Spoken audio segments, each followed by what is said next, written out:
欢迎大家来到我们的频道，我是奶油。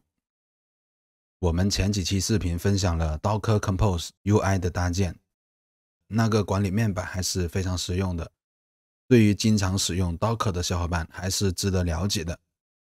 今天我们来分享 Docker 的 UI 界面 Portainer， 这个管理界面是用来管理 Docker 的，跟 Docker Compose 有点类似。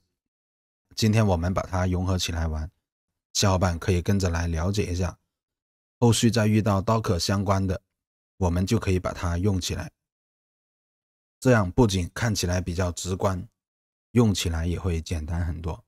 现在我们打开博客，这个就是我们今天要分享的搭建 Docker UI 界面 Portainer。现在我们看到第一点，这是它的官网链接，小伙伴可以点击进去了解一下。现在我们来到服务器这边，今天我们用到的是 Visual， 小伙伴呢最好可以安装一个谷歌翻译，这样子呢我们打开这个界面的时候啊，它就会帮我们自动翻译成为中文，对我们操作会方便很多。现在我们点击部署，选择第二个，然后拉下来 CPU 这里让它默认，服务器位置这里我们随便选一个。理论上来讲，这个物理距离离我们越近，它的延迟就会越低。小伙伴呢自己选一个来测试一下。今天呢我们选择新加坡的，然后我们再拉下来，服务器镜像我们选择迪班系统，然后再拉下来。服务器大小这里呢我们选择$18一个月的，今天给小伙伴演示我们就选择稍微好一点的。然后我们继续往下看，自动备份这里我们把它关掉，勾选了解，点击禁用，然后再拉到最下面，主机名这里我们自定义一个，然后点击立即部署。现在呢我们等它安装完成。 A few moments later. OK， 小伙伴可以看到现在它已经安装完成了。我们点击这三个小点，点击服务器详细信息，然后我们先复制这个 IP 地址来到 Cloudflare 这里。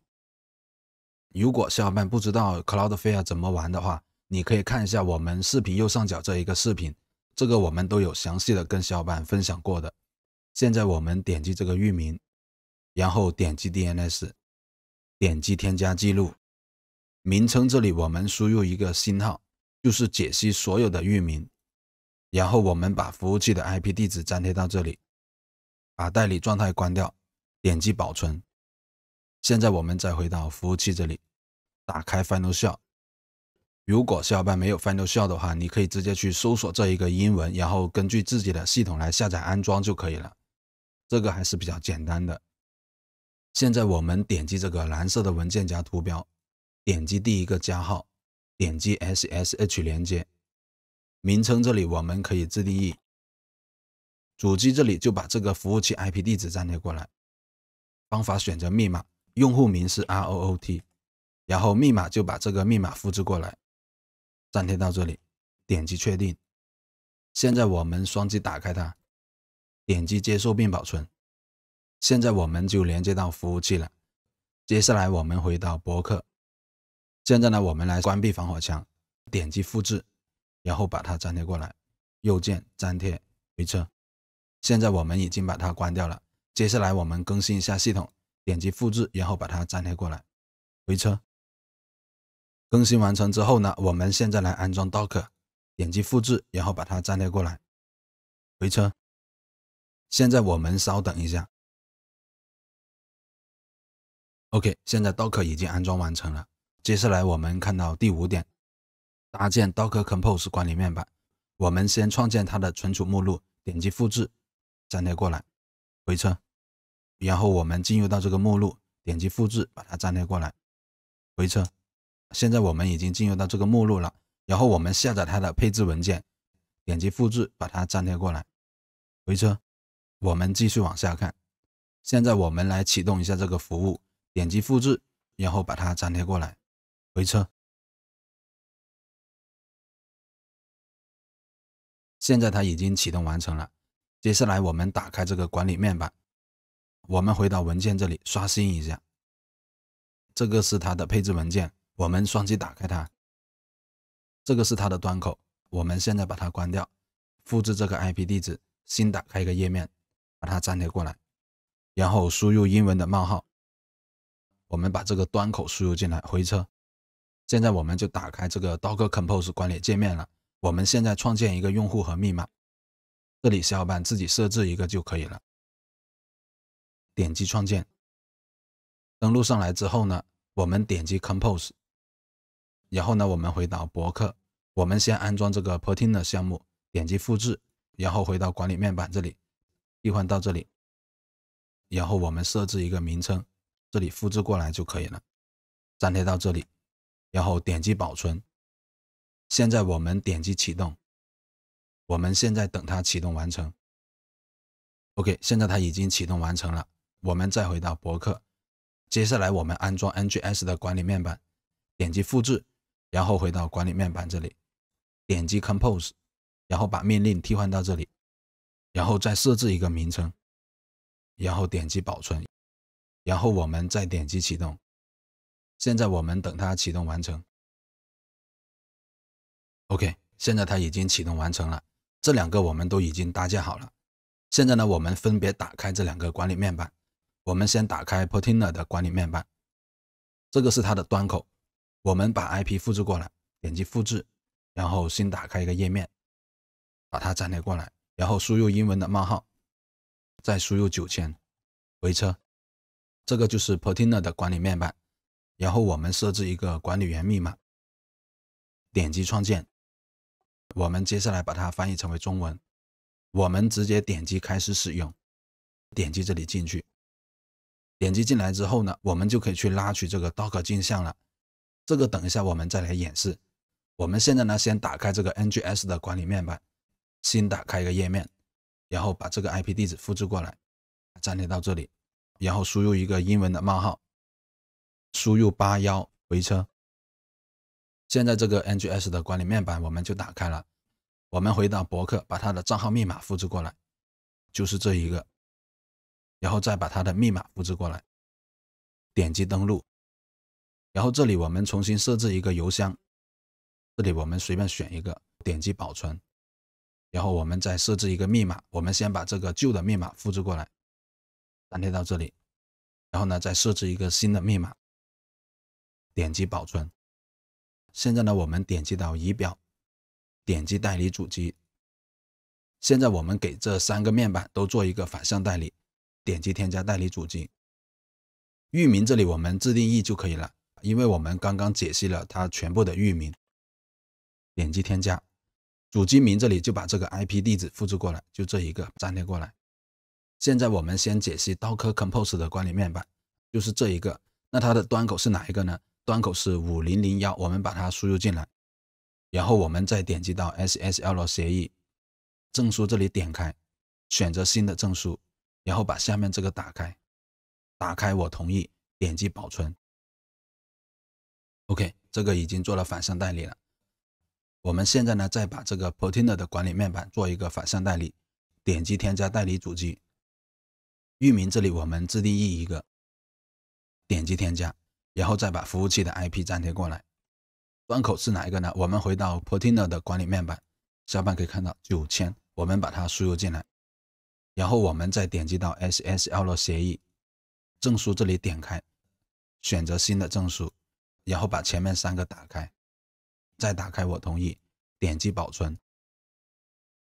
现在这个 Portainer 的管理面板我们也添加过来了。接下来我们给它自己添加反向代理，点击添加代理主机。域名这里我们还是可以自定义，点击添加，然后把 IP 地址粘贴到这里。端口就是这个81，小伙伴可以看到上面这里，我们把它输入进来，然后再点击到 SSL 协议证书这里点开，选择新的证书，然后再把前面3个打开，打开我同意，点击保存。现在这3个面板我们都已经给它做了反向代理。我们现在打开这个 Portainer 的管理面板，我们现在呢输入它的账号跟密码，点击登录。小伙伴可以看到，现在它已经是安全状态的。我们现在再点击进来，接下来这一个我们怎么去用它呢？我们今天先讲一个大概，具体更加详细的用法，我们后续再跟小伙伴去分享。我们先回到博客，我们往下看，接下来我们做一个演示。我们先回到 NGS 这里，打开 Docker Compose 管理面板，我们输入这个账号跟密码，点击登录。我们现在把这个翻译先去掉，这两个就是我们刚创建的项目，我们先把这两个关掉。这两个我们其实是可以配合来用的。我们回到博客这里，这里我给小伙伴提供了一个互转功能。比如说我们下面这个是 Docker Run 的命令，我们可以通过这里把它转换成 Docker Compose， 然后再把它放到 Docker Compose 管理面板这里来安装，或者我们也可以在 Docker 管理面板这里来安装。现在我们点击打开它，小伙伴可以看到，我们把它翻译一下，就是这样子。我们现在回到博客，把这个复制过来，粘贴到这里。小伙伴可以看到下面这里，我们把这个翻译先去掉，小伙伴可以看到，这样子呢，它就会把它直接转换过来了。转换过来之后呢，下面这里还是不对的，我们直接把它转换成为 3.0 格式，选择第二个，小伙伴可以看到，这个我们就转换过来了，直接可以把它复制过来，然后粘贴到 Docker Compose 管理面板这里来安装，或者说我们也可以把它放到 Docker UI 管理面板这里来安装。我们回到 Portainer 这里，然后点击这个堆栈，就是第三个，点击进来之后呢，我们点击添加，名称这里我们可以自定义，我们先把这个代码粘贴过来，就这一个，这里呢我们可以输入 3.8， 目前最新的是 3.9， 然后名称这里呢我们直接在这里复制上去，粘贴到这里，然后拉下来，点击部署就可以了。现在呢我们就等它部署完成。小伙伴可以看到，现在呢它就已经部署成功了。我们现在呢点击这个 Container， 小伙伴可以看到就是这一个，它的端口是9091，我们先复制它的 IP 地址，点击复制，新打开一个页面，把它粘贴过来，然后输入一个英文的冒号，输入9091，回车，然后我们再输入它的账号跟密码。那它的账号跟密码是哪一个呢？我们回到转换器这里，小伙伴可以看到，这个是它的账号，这个是它的密码，我们把它复制过来，再把它的密码复制过来，点击登录。小伙伴可以看到，这个是用来给小伙伴演示的，这个是一个下载器，平常我们如果说要下一些种子啊，我们就可以通过这个来下载，这个下载速度还是非常快的。如果小伙伴想要给它添加一个反向代理，小伙伴直接在这个 NGS 管理面板这里去添加就可以了，这个还是非常简单的。现在我们回到博客这里，小伙伴可以看一下，这个是 Docker Compose 转成 Docker Run 的，小伙伴可以自己来玩一下，这三个面板配合起来用是非常好用的。OK， 这个就是我们今天要分享的全部内容了，小伙伴可以跟着来玩一下。如果在操作的过程中有遇到什么问题，小伙伴也可以在视频的下方给我留言。当然了，如果小伙伴还有一些更好玩的容器，也欢迎小伙伴在视频的下方跟我们分享一下。OK， 那今天我们就分享到这里。如果觉得视频对大家有所帮助，请大家多多订阅、评论、点赞支持一下。我们下期视频再见。